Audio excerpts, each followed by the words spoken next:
That night, Priya lay awake for a while, listening to the sound of the wind rattling in the plastic sheeting, and fell asleep to dream of being attacked by carrier bags. Suddenly, into her dream came the sound of crashing and tearing.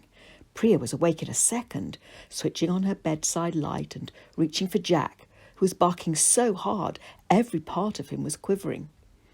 Hanging through the plastic sheeting where the roof had been was a human leg. In a second, Priya's mum was in the room, phone in hand, shouting loudly, "I'm calling the police!" so the owner of the leg could hear, and dialing 999. In another second, the leg had disappeared. Amira and Priya hurried downstairs, jamming the attic door shut behind them for safety. A few moments later, 3 police officers arrived.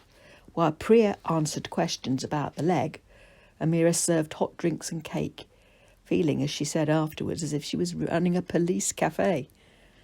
A message buzzed through to the officers about a robbery round the corner.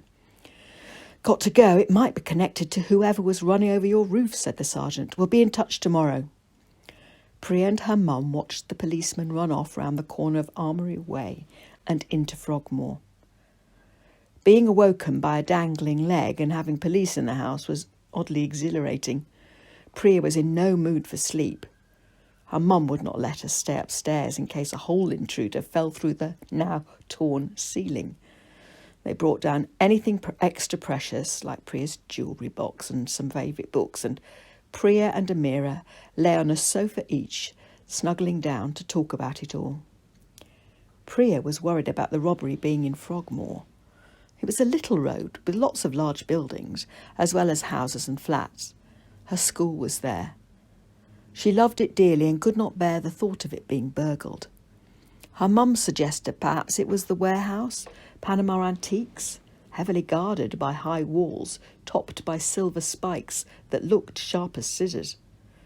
"Speaking of antiques, don't forget you're shopping for George in the morning." Priya nodded, tired now. As the sun came up and fingered its way through the blinds, they stopped talking and fell asleep.